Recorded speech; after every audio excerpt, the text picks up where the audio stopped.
Hey there, Gabriel Nicosia. I'm the King of Orion. And if you're interested in being a new player, a new pilot in Eve Echoes, I've got a series of videos that I'm going through just for you. One of my buds on Gromeyer's Discord responded to the best ISK per minute video talking about faction wargame delivery missions. And old advice used to be to get into the encounter system because as an alpha, that's not really the best bang for your buck over the long run because it's not really passive.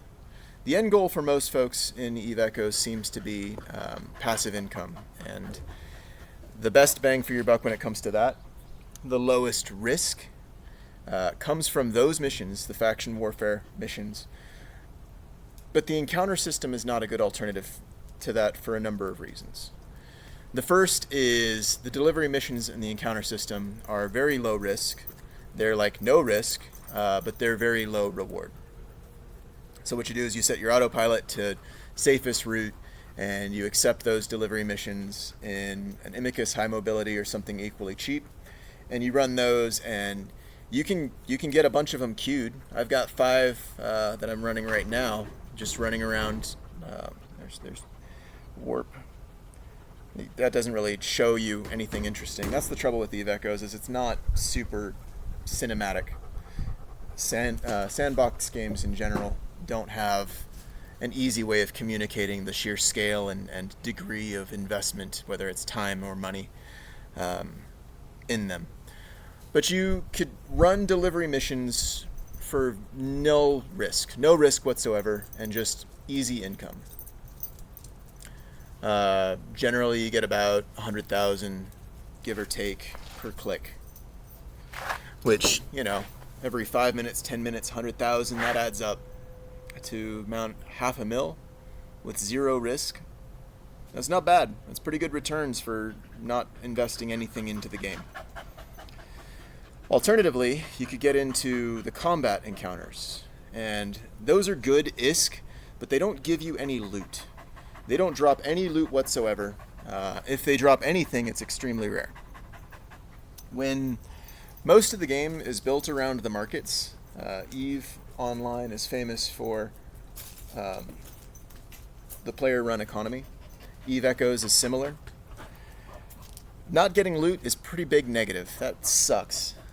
The upshot is you make more ISK from both the bounties for killing the pirates, the rats as they're generally called, but also the bounties that you get for completing the missions.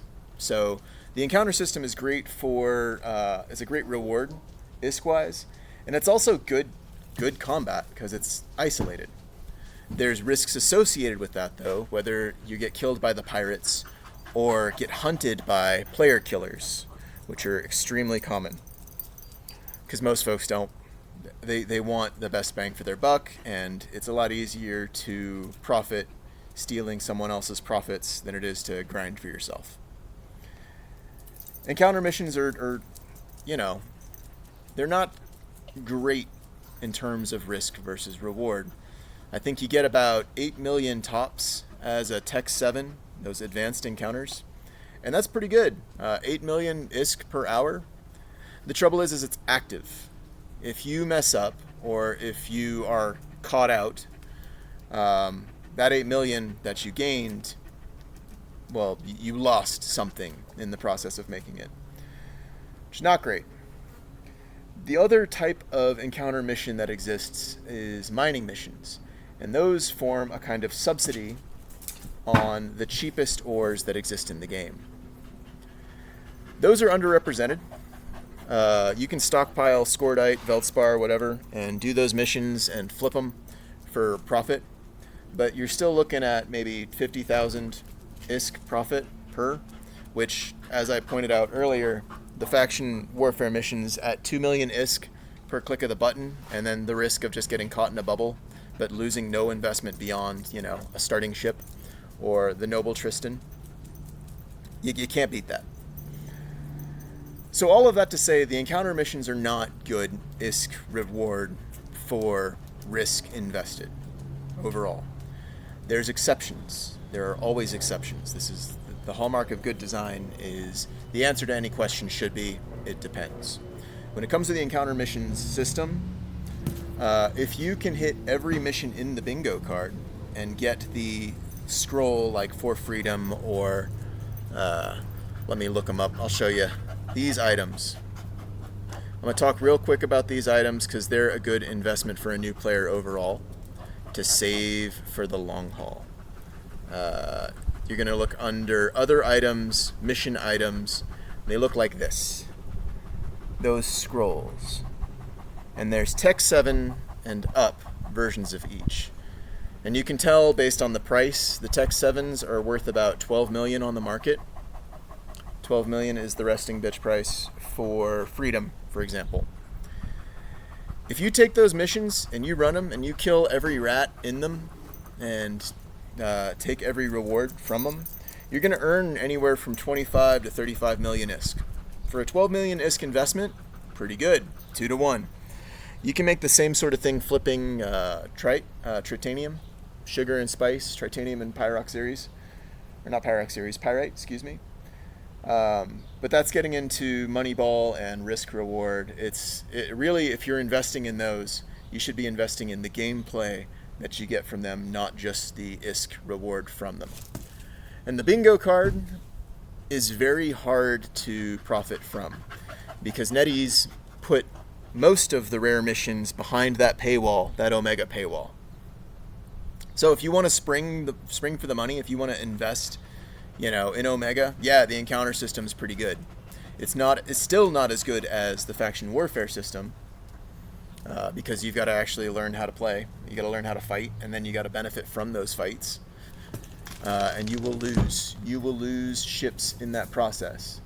But that's the bulk of the gameplay, as it were.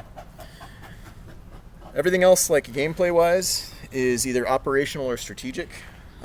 And when it comes to the combat encounters and like the tactics within the game, the tactical experience, Eve Echoes is a really rich game. It's a better version of World of Warships, just out of the box. It's a 3-dimensional warships game. So that's why the encounter system isn't really like the best bang for your buck. Like the transportation missions are no risk, low reward, which is good. The bingo card is high risk, low reward, which is not great. You're better off combat-wise killing bases than you are running those encounter missions over the long haul, just for consistency and like in terms of risk compared to reward. And then the mining portion, the subsidization of Veldspar and Scordite and those sort of things, that's just a tutorial thing. You should be saving that stuff up whenever you see a deal. Because everything uses tritanium, and Veldspar is the best source of tritanium in the game. Pound for pound. It's easiest to access. A whole bunch of other reasons. I'm not going to talk about mining. But yeah. Thanks, and I hope you have a good day. Bye.